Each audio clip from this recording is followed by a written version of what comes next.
Warriors 26, Warrington Wolves 12. Another win for Wigan against Warrington. That's 3 on the spin this season, of course, for Wigan. And I have to say, as a Warrington fan, at no point, even at 6-0 and 12-6 up, did I think Warrington were going to come away from the DW with a win this week. I have to just say it as it is. And I don't think Wigan were that good, quite frankly. I really don't. Just that Warrington are a lot poorer at the moment. Another change in the halfback combination by Darryl Powell, this time putting in Danny Walker at standoff. Obviously, that I think it'd be like 6 games on the spin now. Warrington have had a different halfback combination. You really do not stand a chance, do you? Wigan now up to 3rd in the league. Warrington in relegation form. Obviously, they're not going to be relegated, but they now really do have to get a wriggle on, or else they're going to drop out the top 6. Who'd have thought that? First 8 games, 8 wins, and in the last 11, they've only won 3. That is just an unbelievable statistic that nobody saw coming, not even me, I have to say.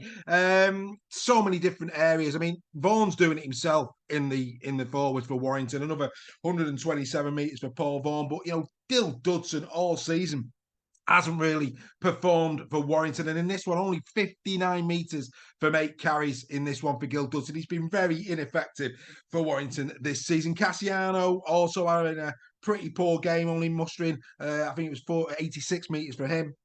That's not good enough. Vaughan doing it. But that said, Wiggins forward didn't do much either. It's unbelievable. I mean, it wasn't really a game down the middle. Again, it was another game on the edges. And if you look at, you compare Warrington's 3 quarters to Wiggins' 3 quarters, okay? And of course, throwing the fullback for good measure on that. 553 metres played, 424, simple as that. The Warrington centre partnership with Metalcia and Ratchford, I think, quite frankly, Ratchford's kicking, he's getting him into the squad at the moment. Metalcia, a lot of Warrington fans not happy with Metalcia. Where's Connor Wrench? A lot of people are saying for the Warrington Wolves. Of course, they were hindered going into this one. No Williams pulled out on Thursday. So again, all the prep was with Williams and Drinkwater, ripped out the squad, 24 hours to go, putting Walker in. That's going to, of course, give Warrington a bit of a headache. And of course, Matty Ashton and Josh Fulis out of this game. And they've been ripping it up, haven't they, for Warrington? Probably two of their better players this season. So Warrington, again, it's a patchwork quilt out there for them at this moment in time. But there's no taking this one away from Wigan. They can only beat the team that's in front of him. They kept their composure. Again, the mentality. You see Ratchford in the second half, do it for it depth, do it for it right now, I'll just knock it on.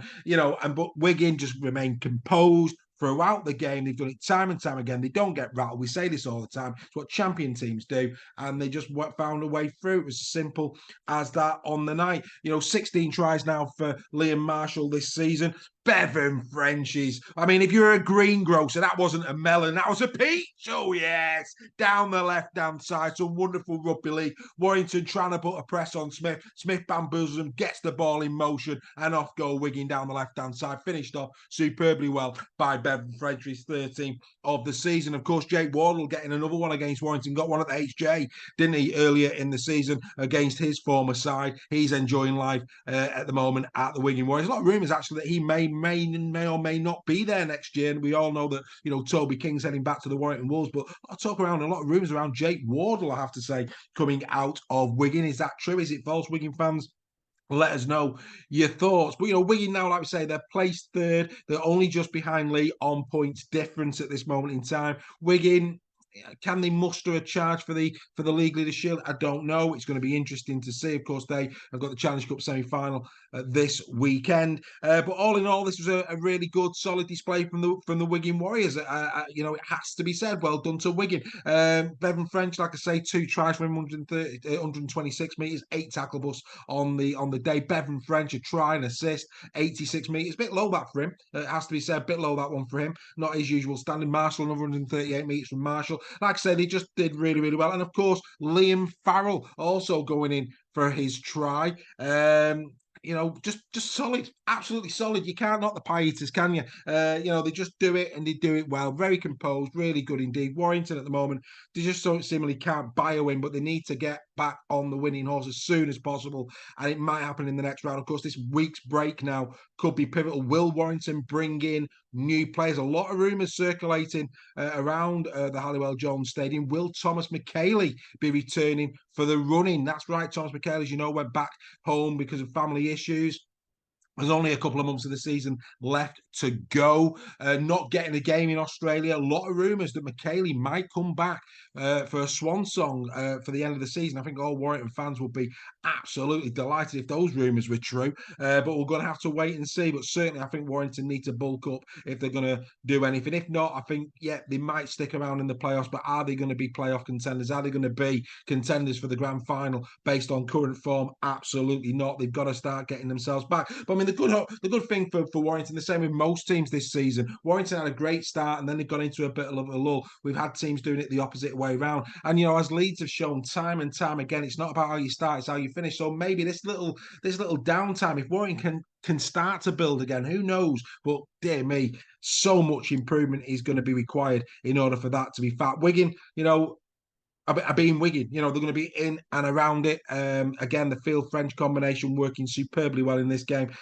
Great players. Harry Smith as well has now found his kicking shoes all season. You know, he's had a bit of a battle, but 5 from 5 in this one. Not a problem for Harry. He's back doing what he does best in front of goal. Right, where are we going next? Some massive games on the horizon. The Battle of the Borough is next in Super League for the Wigan Warriors.